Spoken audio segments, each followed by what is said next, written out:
नमस्कार, बुलेटिन में आपका स्वागत है। मैं हूं आपके साथ लक्ष्मी। बुलेटिन की शुरुआत करेंगे, रुक कर लेते हैं खबरों की। हरियाणा निकाय चुनाव के नतीजों में आपको बताते चले, बीजेपी और जेजेपी गठबंधन ने अच्छा प्रदर्शन किया है। कांग्रेस ने अपने सिंबल पर चुनाव नहीं लड़ा, लेकिन उसके कई समर्थित उम्मीदवारों ने जीत हासिल की है। वहीं एनएलओ और आप को बड़ा झटका लगा है। इन निकाय चुनाव में जहां 25 सीटों पर बीजेपी जेजेपी गठबंधन ने कब्जा जमाया, तो 19 सीट पर निर्दलीयों ने जीत हासिल की है।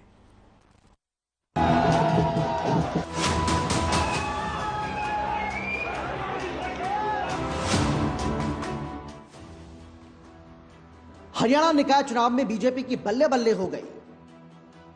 कांग्रेस के सिंबल पर चुनाव न लड़ने के फैसले के बाद इस बात की उम्मीद की जा रही थी कि बीजेपी जेजेपी गठबंधन इन चुनावों में अच्छा प्रदर्शन करेगा, और जब चुनावी नतीजे सामने आए तो ऐसा ही कुछ देखने को मिला। न आपकी झाड़ू चली और न ही इनेलो के चश्मे की चमक दिखाई पड़ी। हाँ, निर्दलियों ने अपनी लाज जरूर बचा ली। कांग्रेस समर्थित कई उम्मीदवार चुनाव जीते, अब जीत मिली है तो जश्न भी जरूरी है। परिवहन मंत्री मूलचंद शर्मा ने मुख्यमंत्री मनोहर लाल से मुलाकात की और उन्हें जीत की बधाई दी। वहीं मुख्यमंत्री ने कहा कि ये जीत जनता के विश्वास की जीत है। सबसे पहले मैं हरियाणा की जनता का धन्यवाद करना चाहूँगा कि उन्होंने बहुत ऐसा आशीर्वाद दिया है कि बहुत अच्छी विजयश्री भारतीय जनता पार्टी के उम्मीदवारों को मिली है।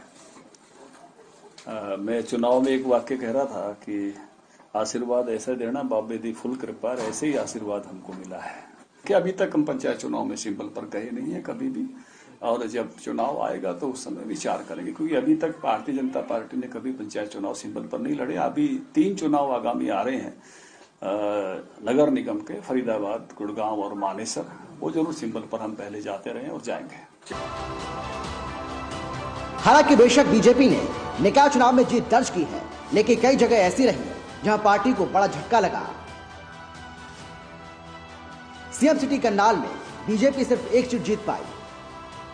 शाहबाद में मुख्यमंत्री मनोहर लाल के राजनीतिक सलाहकार कृष्ण बेदी के बेटे गौरव बेदी चुनाव हार गए।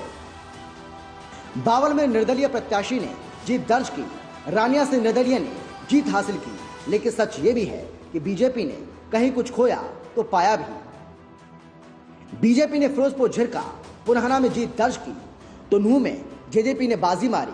गोहाना, कैथल, पलवल, फतेहाबाद में बीजेपी जीती। ये जो छोटा चुनाव था, ये छोटा चुनाव जातियों में और लोकल संपर्क के आपस में जो संपर्क है उस पर टिका हुआ था, और हर जाति से एक एक चेयरमैन कैंडिडेट खड़ा हुआ। तो ये सारे फैक्टर्स लगा करके और इस चुनाव में ये रिजल्ट आया है। तो हमने भी मेहनत की, पार्टी के सिंबल पे चुनाव लड़ा गया था, तो हमारा फर्ज बनता है कि हम पार्टी के लिए मेहनत करें। हमने मेहनत की, लेकिन जनता ने जो मैंडेट दिया उसका सम्मान नहीं। वहीं कांग्रेस सीधे तौर पर चुनावी मैदान में तो नहीं थी, लेकिन उसके कई समर्थित उम्मीदवार किस्मत आजमा रहे थे। साढौरा, बहादुरगढ़, समालखा, झज्जर, कैथल, जींद, पलवल, गोहाना, पुनहाना, फिरोजपुर झिरका और नूह में बीजेपी जेजेपी उम्मीदवारों की जीत ने कांग्रेस को झटका दिया है। पढ़ा लिखा, ईमानदार और मेहनती है। 3 बार पार्षद भी रह चुके थे यहाँ से, और हर काम को जानते हैं कि बावड़ का विकास कैसे होगा। एक तरफ भाई डॉक्टर बनवारी लाल जो मंत्री है, वो घर घर जाकर कह रहे थे कि बीजेपी को जिताना है, और बीजेपी जीती हुई है। और हम तो अपना जाकर के सबके सामने हाथ जोड़ते थे और यही कहते थे कि काम किया है, काम करेंगे, जन जन का सम्मान करेंगे। हम तो ये प्रार्थना की और लोगों ने हमारी प्रार्थना सुनी, और इन लोगों ने ही आज उसको चौथे नंबर पर भारतीय जनता पार्टी को भेज दिया है। इनेलो इन चुनावों से अच्छी वापसी की उम्मीद कर रही थी, लेकिन उसकी उम्मीदें परवान नहीं चढ़ पाई। जहां नगर परिषद में मात्र 1 सीट इनेलो के खाते में गई, वहीं नगर पालिका में पार्टी खाता तक नहीं खोल पाई। यहां तक कि इलाहाबाद से इनेलो के लिए बुरी खबर आई। आम आदमी पार्टी की ओर से तमाम तरह के दावे और वादे किए गए, लेकिन लगता है कि जनता ने इन पर भरोसा नहीं किया। लेकिन हां, आपने अपना खाता जरूर खोल लिया। नगर पालिका की 1 सीट जीतने में आम आदमी पार्टी कामयाब हो गई। इस्माइलाबाद नगर पालिका में आम आदमी पार्टी की निशा गर्ग चेयरपर्सन का चुनाव जीत गईं।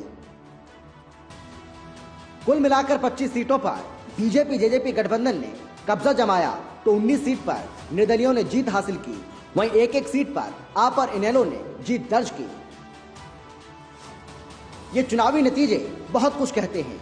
अब बीजेपी जेजेपी जहां बढ़े हुए मनोबल के साथ पंचायत चुनाव, 2023 में होने वाले निकाय चुनाव, 2024 में होने वाले विधानसभा और लोकसभा चुनाव में मैदान में उतरेगी, तो वहीं कांग्रेस, इनेलो और आपको आत्ममंथन करने की जरूरत है, क्योंकि अगर बीजेपी और गठबंधन से इन पार्टियों को मुकाबला करना है तो जनता की नब्ज को टटोलना ही होगा। ब्यूरो रिपोर्ट, हर खबर। निकाय चुनाव के नतीजों को लेकर अभय चौटाला ने विरोधियों पर कहा कि जो कहते थे इनेलो खत्म हो गई है, उनको जवाब मिल गया है। शहरों के चुनाव में पार्टी से 5 लोग जीत कर आए हैं। हर जगह से 2 से 5 पार्षद जीते हैं।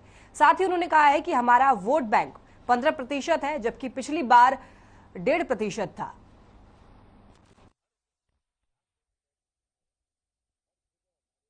जो ये कहते थे एक थी इनेलो, उनसे जाकर के पूछो कि आज इनेलो कहाँ खड़ी है। इन शहरों के चुनाव में हमारे 5 आदमी जीत करके आए चेयरमैन के पद। हर वो जहाँ कहीं निकाय के चुनाव है, हर जगह हमारे 2-2, 4-4, 5-5 जो है पार्षद भी जीते हैं।